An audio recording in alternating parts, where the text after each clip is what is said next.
Good morning प्यारे भाइयों और बहनों। आज हम साल के दौरान में 18वां अतवार मना रहे हैं और आज की तीनों तिलावतें हमारी तवज्जो इस तरफ करवाती हैं कि हमारा ईमान खुदा पर पुख्ता होना चाहिए। पहली तिलावत में हम सुनते हैं कि खुदा बनी इसराइल कौम को हज़रत मूसा की क़ियादत में मिस्र की ग़ुलामी से निकालता है और एक ऐसे मकाम की तरफ लेकर जाता है जो वादा की सरज़मीन कहलाती है, मगर वो आने वाले वक्त नई जगह और नए हालात से ना आशना है। यही वजह है कि मौजूदा मुश्किलात से घबरा कर बनी इसराइल की कौम जो कि है वो मूसा पर गुड़गुड़ाती है और रोटी और पानी की कमी की शिकायत करते हैं, जिससे वो खुदा पर पुख्ता ईमान नहीं बल्कि अपनी बेइत्तेकादी का इजहार करते हैं। पाक अंजील में यसु मसीह भी हमसे ईमान ही का तकाज़ा करते हैं और वादा करते हैं कि जो मुझ पर ईमान लाता है वो मेरे भेजने वाले पर भी ईमान लाता है और अपने ईमान के सबब वो हरगिज़ भूखा ना होगा और न कभी प्यासा होगा, क्योंकि वो ईमानदारों को हकीकी ज़िंदगी की चीज़ों से सैर करेगा। इसलिए मुक़द्दस पौलुस रसूल इफिसियों की कलीसिया के साथ हमें भी हदायत करते हैं कि जब तुमने मसीह यसू में नई इंसानियत को पहन लिया है तो उसी के सिखाए हुए असूलों पर कारबंद रहो। पुराना तर्ज ज़िंदगी छोड़कर अपना मिजाज मसीह की तरह बनाओ और सदाकत और पाकीज़ा ज़िंदगी को अपना आशार बनाओ। हम देखते हैं कि इंसान के लिए नई राहों पर चलना और उनमें दरपेश मुश्किलात का सामना करना बड़ा मुश्किल, दुश्वार, कठिन होता है। कभी वो तकालीफ को देखकर खुद से गिला करता है तो कभी उससे शिकायत करता है जिसके पीछे वो चलता है। बनी इसराइल कौम भी ऐसी ही कैफियत से दो चार है। जब खुदा बनी इसराइल को मिस्र से निकाल लाया तो दिन के वक्त वो बादल के सतून में और रात के वक्त आग के शोलों में उनकी रहनुमाई करता हुआ हमें नजर आता है। इससे खुदा बनी इसराइल के दरमियान अपनी मौजूदगी को जाहिर करता है। लेकिन जब मिस्रियों ने बनी इसराइल का ताक़ुब किया तो उनको दोबारा गुलाम बनाए तो बनी इसराइल मिस्रियों के आगे से भागे और हम देखते हैं कि उन्होंने आगे बहरे गुलज़म और पीछे मिस्रियों की फौज है तो उसे देखकर वो घबरा जाते हैं। वो मूसा से कहने लगते हैं, क्या मिस्र में कब्रें ना होने की वजह से तू हमें यहाँ बियाबान में मरने के लिए आया है? मगर खुदा ने बहरे गुलज़म को दो हिस्सों में तकसीम कर दिया ताकि बनी इसराइल खुशकी पर से पार चले जाएं और मिस्रियों के हाथ ना आए, जिससे वो खुदा और मूसा पर ईमान लाए। 3 दिन की मसाफत के बाद जब वो थके हुए मारा में पहुंचे तो वहाँ पानी कड़वा मिलता है और पीने के काबिल ना था, तो लोगों का ईमान कमज़ोर पड़ा और वो मूसा पर कुड़कुड़ाने लगे कि जहाँ का पानी कड़वा है अब हम पिएंगे क्या। तब मूसा ने खुदा से फरियाद की कि उसने पानी को मीठा कर दिया ताकि लोग मीठा पानी पी सकें।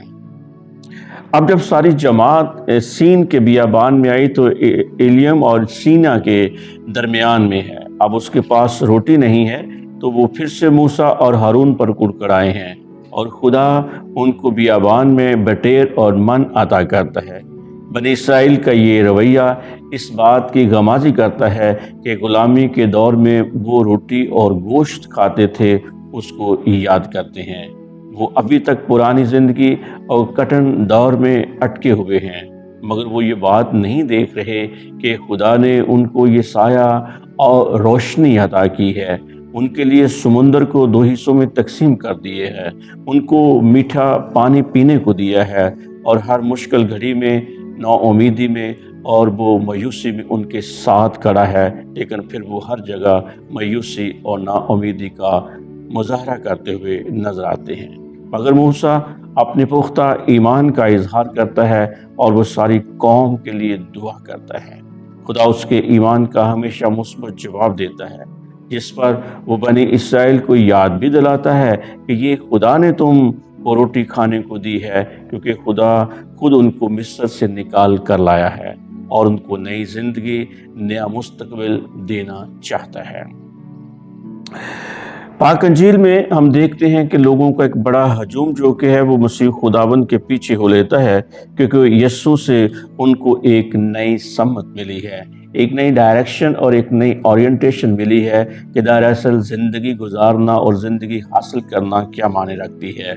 मगर अभी तक वो इसकी गहराई को समझने से कासर हैं। ये इन्हीं 5000 लोगों में से थे जिनको यस्सु ने खाना खिलाया था। इस मौजज़े के बाद यस्सु के शागिर्द तो कश्ती में सवार होकर कुफरनहूम को चले गए थे और यस्सु उनके साथ ना बैठा था, मगर पानी पर चलकर उनके पास आया था।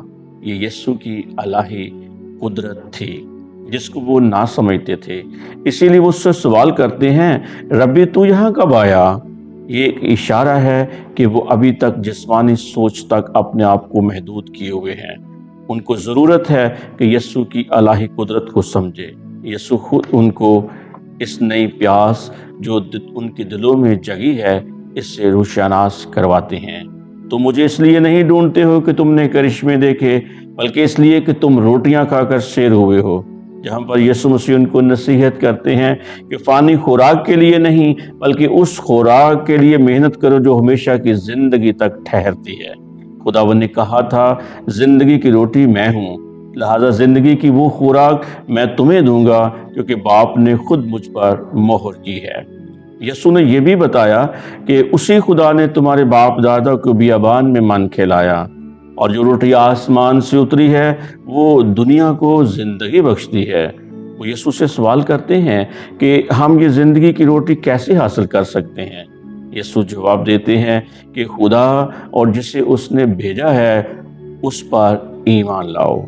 दरअसल मसीह पर ईमान लाना ही हमारे लिए हमेशा की ज़िंदगी है। इंसान का वजूद सिर्फ उसके बदन पर ही मुश्तमिल नहीं है, बल्कि उसमें एक निराली रूह भी है। इसलिए कलाम मुक़द्दस में मरगूम है कि इंसान सिर्फ रोटी से ही नहीं जीता, बल्कि हर एक कलमा से जो खुदा के मुंह से निकलता है इंसान जीता है। प्यारे भाइयों और बहनों, दरअसल हमारे लिए मसीह खुदावंद खुदा का कलमा है जो इनकारनेट हुआ है, जो पर्सोनिफाई होकर हमारे दरमियान आया है और हमारे दरमियान खैमज़न हुआ है। और ये कलमा हमसे पुख्ता ईमान का तकाजा करता है। इसलिए कलमा खुदा हमारे खुदावंद यीशु मसीह कहते हैं कि ज़िंदगी की रोटी मैं हूँ, जो मेरे पास आता है वो हरगिज़ भूखा ना होगा, और जो मुझ पर ईमान लाता है वो कभी प्यासा ना होगा।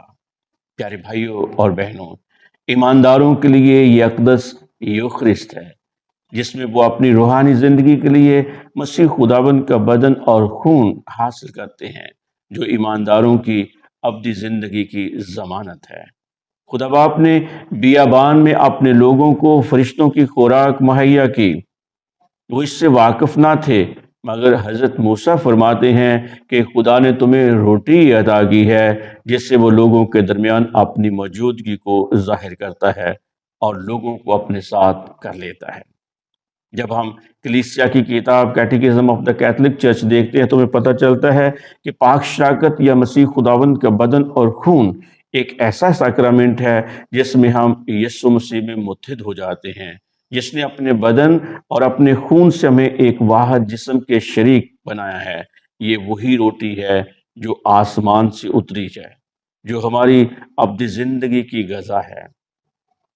जब हम इस बात पर ईमान ले आते हैं तो मुक़द्दस पौलुस रसूल इफिसियों के कलीसिया के साथ हमें भी बड़े मुफस्सल और खूबसूरत अंदाज में हदायत करते हैं कि जब तुमने मसीह यीशु में नई इंसानियत को पहन लिया है तो पुरानी इंसानियत को, यानी अपने बुरे ख्यालात को, नफ़रत को, गुस्से को, बुग़्ज़ को, बद अखलाक़ी को, बदनीयती को और बुरी ख्वाहिशात को और पुराने चाल चलन को तर्क करो और मसीह खुदावंद की सिखाई हुई तालीम के मुताबिक ज़िंदगी गुजारो।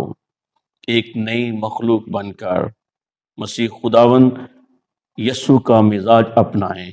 ज़िंदगी के नशेब फराज से घबराएं नहीं, ईमान में कमज़ोर ना पड़ें, बल्कि ईमान के साथ इन तमाम बुराइयों का सामना करें।